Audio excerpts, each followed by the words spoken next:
Hey guys, I just recently finished playing Final Fantasy X. This is actually my first time playing turn-based Final Fantasy, as I've only played Final Fantasy VII Remake prior to this, and I just wanted to get into what it's about and my thoughts on it as well towards the end.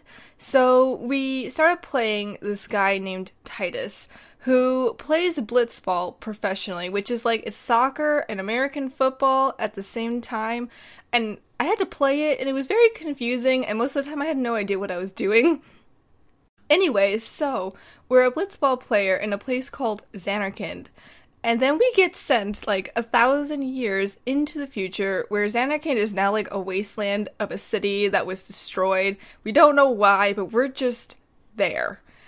So we move forward through the gameplay, and we join a group made up of Auron, Lulu, Yuna, Wakka, and Kimahri. And we decide to become a guardian like them, and their whole entire goal is to free Spira of this evil thing called Sin, which it really just looks like a nasty whale with a bunch of eyes. Honestly, it kind of grosses me out.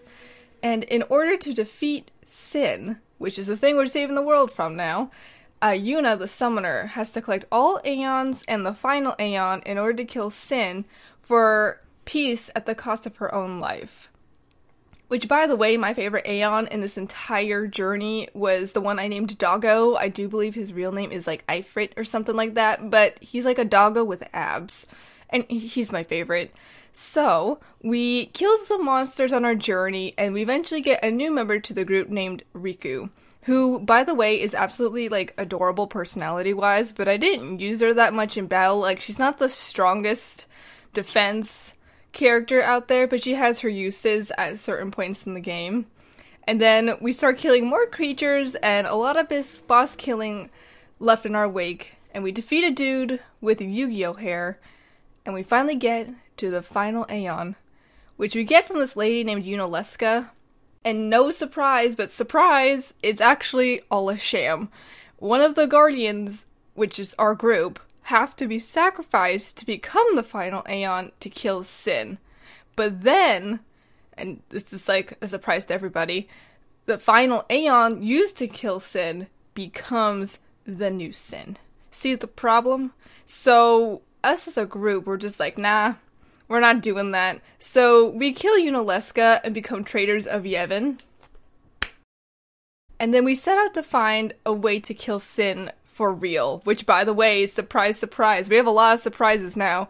Sin is actually Titus's dad. The character we play, we are basically killing our own dad, because he became the final Aeon, who then became Sin. So, we kill the ugly whale, aka our dad, and if you think we've saved the world, we still have not saved the world.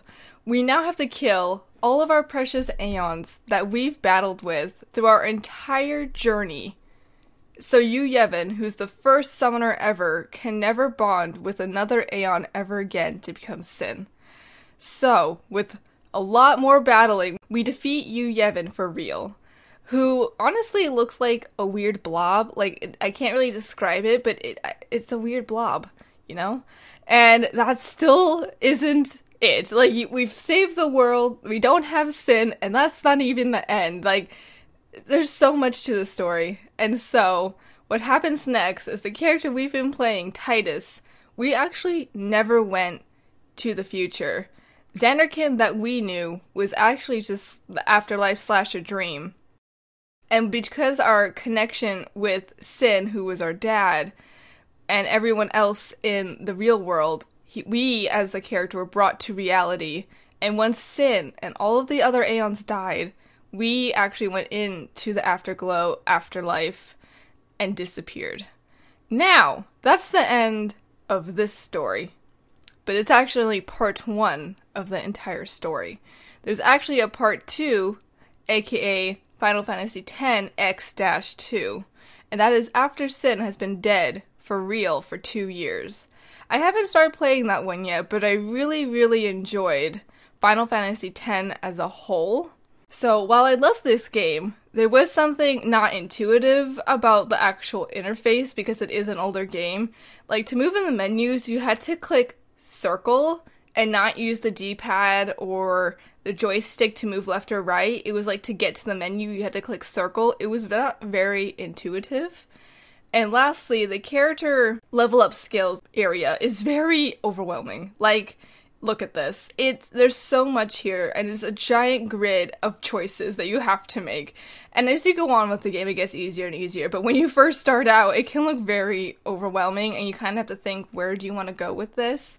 But overall, it's a beautiful game. If you like RPGs and turn-based games and an amazing, amazing story, because I cried, I def recommend picking it up. And I'll hopefully see you guys again soon with another video about the actual interface, because it is an older game. Like, to move in the menus, you had to click circle and not use the D-pad or the joystick to move left or right. It was like to get to the menu, you had to click circle. It was not very intuitive. And lastly, the character level up skills area is very overwhelming. Like, look at this. There's so much here, and it's a giant grid of choices that you have to make. And as you go on with the game, it gets easier and easier. But when you first start out, it can look very overwhelming, and you kind of have to think, where do you want to go with this? But overall, it's a beautiful game. If you like RPGs and turn-based games and an amazing, amazing story, because I cried, I def recommend picking it up. And I'll hopefully see you guys again soon with another video, something like this, about Final Fantasy X2 whenever I get around to playing that. But I've actually been playing Tsushima and Odyssey, Assassin's Creed Odyssey. But yeah, guys, thank you so much for watching this video, and I'll see you guys all very soon.